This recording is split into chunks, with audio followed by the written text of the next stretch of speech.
Hello and welcome to Post-Match Raw. Don't know why I sound jolly, but hey ho.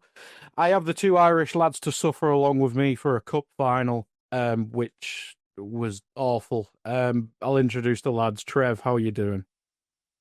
I'm not doing well. I'm on my holidays, Guy, and I made Yeah. obviously an exception for a Liverpool match and a show, and they absolutely fucked it from top to bottom, and it was an appalling watch, and it's left me very disillusioned, my friend.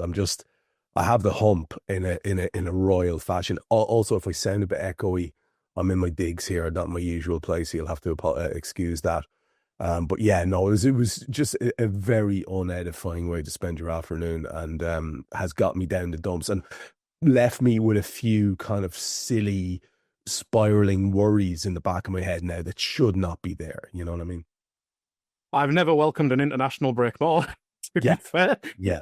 That's all I'll say. But yeah, it's going to be annoying 2 weeks, and I don't even know or care who we have next in the league, but that's the least thing from my mind. But Dave, welcome. I won't ask how you are, but yeah, great stuff. Yeah, I would say that is arguably the most pathetic performance I've seen from a Liverpool team in a final in my lifetime.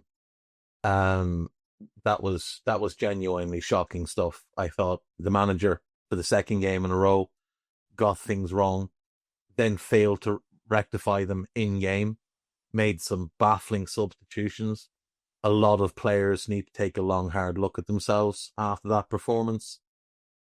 And the thing that grated on me the most was we were 2-0 down from 52 minutes on, and it was like nobody had told our players that we were 2-0 down or that there wasn't a second leg to come, Mm. because the lack of urgency, the lack of fight, the lack of desire, the only players who showed real fight in that game were Federico Chiesa and Harvey Elliott. Two lads that the manager has basically told all season, you're not fucking good enough. And they've come on in that final and given us at least a spark. But Chiesa scores 93 minutes, right? So there's 5 minutes left in the stoppage time. There's the delay for the check and all that kind of stuff. So there should be 5 minutes left when we come back to play. Did nobody tell the lads we needed another goal? Like, Mm. they were just pricking about constantly, pricking about. And what really winds me up is we've just played a final where we've been outfought. We got one yellow card, and it was for arguing. Chiesa was booked for arguing about something. Nobody else thought, you know what I'm going to do here? We're getting bullied. I'm going to put my foot into somebody. I'm going to leave a little bit extra on somebody. You've got that Tug Jolington running around, knocking people over, booting people, dragging Harvey Elliott down by the collar of his jersey. And none of our lads think, you know what I'm going to do? I'm going to go flatten that prick. There's I not mean, do you enough think? needle in this team. There's not enough nastiness in this team. We're too fucking soft. This has been an issue all season where we've been bullied routinely in midfield by groks like that fella. Now, I do want to say before we get into it, if there was one fan base I don't mind losing a final, not that I don't mind, but that I can kind of live with losing a final to, it's them. Because that fan base is really loyal, incredibly, incredibly passionate. And they have had that much shit shoved down their throats for decades and decades and decades that for the fans, I'm happy they've gotten a trophy to celebrate. They'll have a bigger parade for winning the League Cup than City had for winning a treble, because they've been waiting for this. Most of those Newcastle fans in attendance today have never seen their team win a trophy. So for the fans of Newcastle, congrats to them. The club is a parasite owned by a state, and the players are there for money, and a few of them are very unlikable lads. But for the fans, I'm happy for them. Just to double down on what you were saying there, I was nodding my head about the attitude in those last minutes after Chiesa's goal is finally fucking ridiculously long time that they take, and then it looks like they're winding it back to see did Harvey Elliott possibly do a thing. Um, But in those, say, 7 minutes that theoretically were there, and I think he did shortchange us a little bit at the end as well, but in those 7 minutes, they're doing all this pricking around down in the corner flag, and it's very effective, and they do it very well. But my point is, and it's doubling down on what you said, if I'm on that pitch, I'm going through the back of at least one of them, and he's going to end up in the fucking stand. Yeah. I'm going to kick that prick up in the air. Yes, he'll get his throw, his free kick, and they can continue doing it. But like, you have to, the lack of care, the casual sort of attitude of so many of those guys. It's a fucking final in Wembley. Yeah. Like, I don't care about this. Nobody cares about this trophy less than me. I've made myself almost unpopular in the last couple of weeks on podcasts and online saying that. And I don't care, because it doesn't matter to me. And yet it seems to me that I've infinitely more passion in me about it than the lads who are actually on the park, with the exception of the couple of lads you mentioned. None of those starters showed anything at all, you know?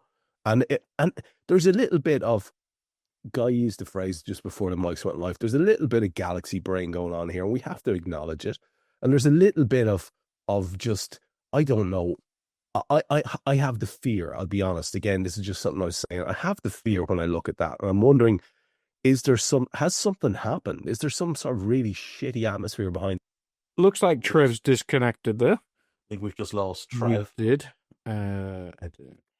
He's in Wicklow, you see, so they don't have high caliber broadband like he has in his own field in rural Ireland. He's currently in a rented field in rural Ireland. I think what he was going to say was, is there something like, is the mood falling out? Yeah, is the mood in the camp gone down? And I mean, it is possible. It is possible. He's back with us now, so I won't talk over his point, but it is possible. It is possible that this stuffing was knocked out of this team in the middle of the week. The manner in which they lost, I think, was quite heavy. I think you could see with Mo, specifically after the game, that they're, you know, that it had a big effect on him. Trevor's back now, so I'll let him come back in with his point. Sorry, Faz, did I disappear in the middle of my rant there? You did indeed. You said it looked like something may have happened in midweek. The Wicklow broadband let you down. It looks like it has let me down. Sorry about that, chaps. Yeah, I just, it feels to me, and again, this is because there's such a big thing still on the line for us. It felt like we were playing into the whole, oh, the wheels are coming off thing. And I don't think that immediately all of a sudden these guys have turned into bad fellas and bad footballers. It just felt, it has that strange feeling of like, has something happened behind the scenes? Was there a fallout? Is there some sort of ructions? Because they did not look together. There was no heart. They looked, like I said, traumatized. And it's just, it couldn't have happened at a shittier time. And it's a big stage. And like you said earlier on, the two boys who come on, what was it, 72, 73 minutes, and they're the only ones who have that little bit of extra heart.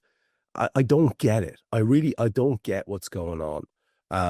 I don't want to read too much into it. Like I said, this is not my favorite trophy, but when you get to a final, you should be in it to win it. And I just feel really let down by what I saw today. And I am a bit concerned about what might be the case there. I don't think it's something simple. Like, and as you said before the mics went live, fuck off with the stories about tiredness.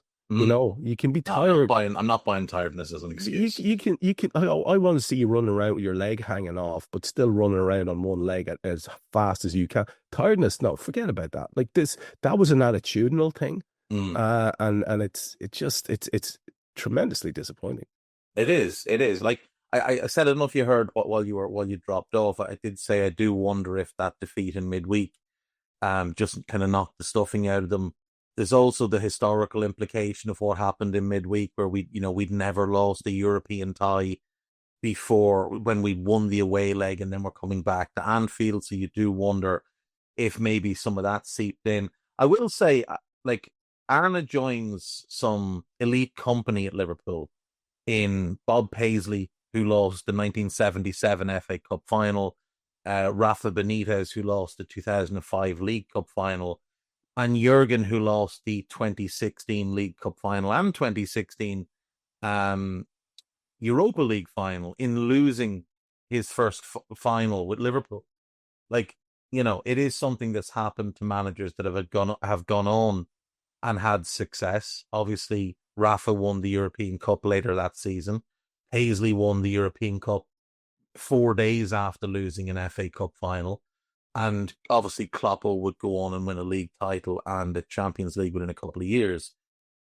I do wonder as well, like, is there a feeling because they won it last year where they weren't as up for it? Some of them have won it twice. Was it maybe a thing where they were just a little bit lax because they've already been there and done it? And I don't know, but like from minute one, Newcastle were just so much more up for the game. They were so much quicker to get locked in. They had a very clear plan on how they wanted to play and what they wanted to do.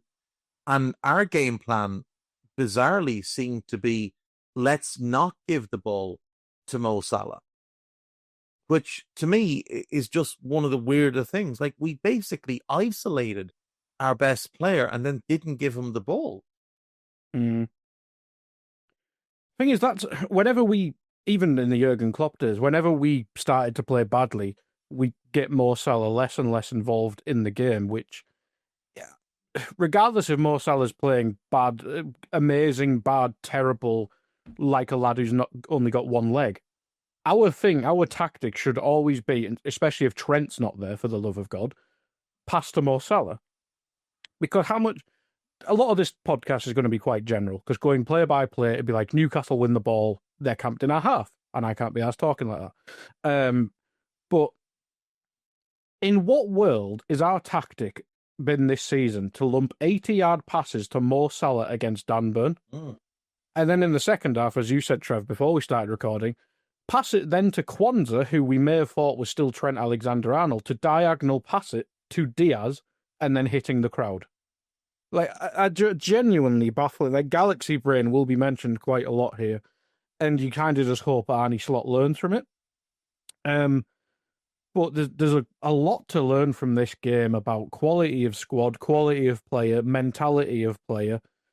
And you could say the same about the PSG game, and you did in midweek on the Raw afterwards. But you look at the players who started. Kelleher, there's a debate whether Alisson should start because it's a final, but Kelleher's done well in previous finals, so that's fine. Kwanzaa is there by default because we don't have any other right-back options because they're both injured. Ibu, Van Dijk, that's fine. Robertson needs addressing in the summer, but that's fine considering the backup Tsimikas. Gravenberch, McAllister, Szoboszlai as a midfield three. It has been overplayed, but as you mentioned, the tiredness thing is one thing, but we've seen this we saw this in the St. James's Park Newcastle game. This exact midfield got bullied by this exact midfield. Yeah. It just happens. We saw it against PSG at times, a lot of times in Paris. It can get overrun, and we don't have... Well, we do in the squad. We have Endo, but he's clearly an impact sub. We have not replaced Fabinho 3 years ago. 3 years ago? 2 years ago. Well, 3 years ago, seeing as he was a corpse in his last season. But we still don't have that type of player in our squad, and that needs addressing in the summer. Salah, we passed the ball to all of about 3 times, and he nearly created a chance one of those times, and then we just gave up on giving him the ball. Luis Diaz and Diogo Jota, I said this on Euro Incision with Nina, both look ready to learn Arabic. Like, Diaz has had really good spells this season, but the inconsistency, like we always talk about Darwin's inconsistency, Diaz pisses me. He just simply pisses me off. And considering the lad he replaced in Sadio Mane in that position, Sadio Mane was fucking relentless every game he played. Luis Diaz is either the best player on the pitch or he's a passenger. There is zero middle ground. But again, Guy, you've got to look at what we're doing as a game plan. Like, 20 minutes into that game, Kieran Trippier is rubbing his hamstring. Yeah. Then he's getting treatment on his hamstring. So there's clearly an issue there. He's also, I think, 34 years of age. Mm-hmm. So you've got a 34-year-old who's never been the quickest, who's got a dodgy hamstring. How are we not overloading to the right?